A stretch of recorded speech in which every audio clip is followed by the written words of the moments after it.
Now, it's being dubbed the next Dale Farm. Meriden, a village located exactly in the middle of England, has been caught in a very Middle England dispute. A determined group of villagers has mounted a round-the-clock vigil against an unauthorised gypsy development. But tonight, the residents themselves are facing eviction from their camp by Solihull Council. Our Midlands correspondent Darton has been given rare access to the Meriden gypsy site.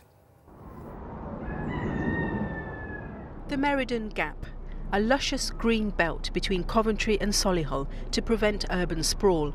It's the centre of England, now caught up in a very Middle England dispute. The village has suddenly acquired 50 new residents, Romany gypsies who moved in at the start of a Maybank holiday in 2010, in a classic land grab that has enraged some local residents. I was expecting to see just a few caravans. What I saw looked like the Battle of the Somme. The whole place had been dug up and devastated. To see that devastation, frankly, made me quite angry. Across the lane from the gypsies, a small but vocal group of residents have set up their own camp in protest. They've received huge amounts of publicity. The issue is portrayed as a simple planning row, but the Meriden gypsies tell a very different story. They've been facing eviction for over a year now, but the gypsies have appealed that decision to the High Court. They've been reluctant to give interviews because they feel they've been unfairly stereotyped, but we were given rare access to their site. The Townsleys are one of 8 families who moved on to the site. They've spent decades travelling around the Midlands and are well known locally, but now they want a permanent base. Their eldest daughter, Sanga, has cerebral palsy. Her condition has worsened with age and she now needs access to regular medical care. But locally and nationally, there's a shortage of authorised pitches. When you see what's happened to the field, it used to be a lovely green field. Yeah. It's all churned up. Do you feel guilty at all for what's happened to it?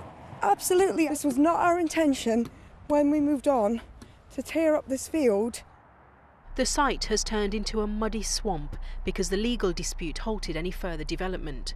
The gypsies bought the field legally for £100,000, moved in and then applied for retrospective planning permission. Do you understand why the villagers are upset? They say that you came here, you deliberately moved in on a Friday night, it was a bank holiday before the council could object. Yeah, hands up to that. We did move in on a bank holiday Monday. We did do it so the council couldn't object. We did it on the advice of other gypsy and traveller people. It's an increasingly common tactic, with an 11% rise in caravans on unauthorised sites. Campaigners say the situation will only get worse. The coalition government has reversed policies on council provision for travellers and cut budgets for this by £30 million. If necessary, we will sit in the rain and the snow until effective enforcement action is taken. We shall not be moved. Across the road from the gypsy site, villagers fear that this dispute could turn into the next Dale Farm, the high-profile eviction of travellers in Essex, which took over a decade. The Meriden camp has been manned by volunteers. They've kept vigil 24/7 for the last 641 days. Their aim, they say, is to keep an eye on the gypsies and to log any further illegal development. 24 across. I joined them for an afternoon shift. Jo Hipwood has lived in the village for 9 years. You can't have 2 sets of rules. Have you ever sat down and had a cup of tea with them? Or? Oh, no, no. Would you ever do that? I don't think that would ever actually be...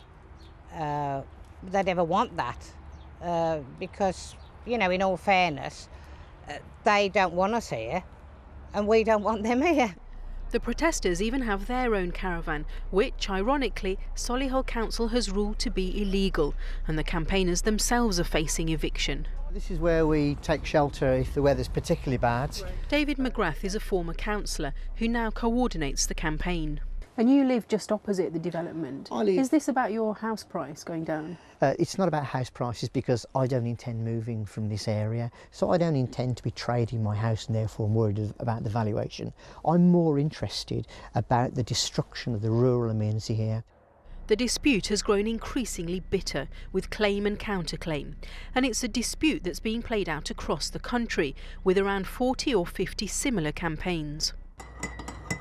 For Sanga's parents, it's a reflection of society's changing attitudes towards the gypsy community. When I was a boy, you could have come down this lane here, and then the other side of that bridge there on that broad bit of grass that's down there, you could have pulled in there with the wagons. Nobody would have said anything. But today, they say, things are very different.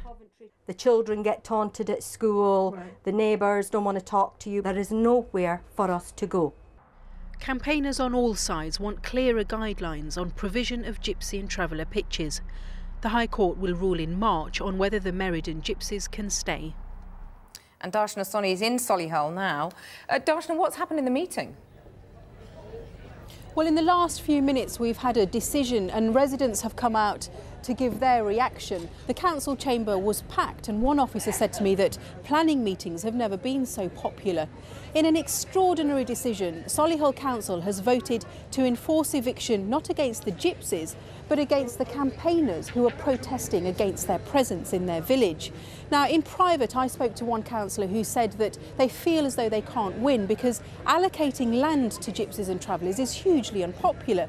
And yet, if those gypsies buy their own sites and try to develop them as they have done here, that's also unpopular.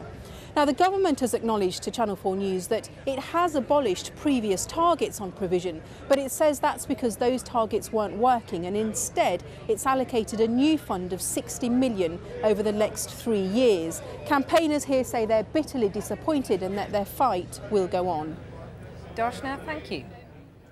The markets now, and at the close, the index of 100 leading shares was up by 109 points, a rise of nearly 2%. Some breaking news, and in the last hour, reports from Egypt say at least 50 people have been killed and hundreds injured in a pitch invasion and fire at a football match in Port Said. Television footage shows fans running onto the pitch, whilst others in the stands can be seen throwing what appear to be flares. The game was between Al Ahly, one of Egypt's most successful clubs, and Al Masri, a team based in Port Said. Ahly player Mohamed Abo Treka described the violence as war, as Masri fans invaded the pitch after the referee blew the whistle. This is not football, he said. This is a war, and people are dying in front of us.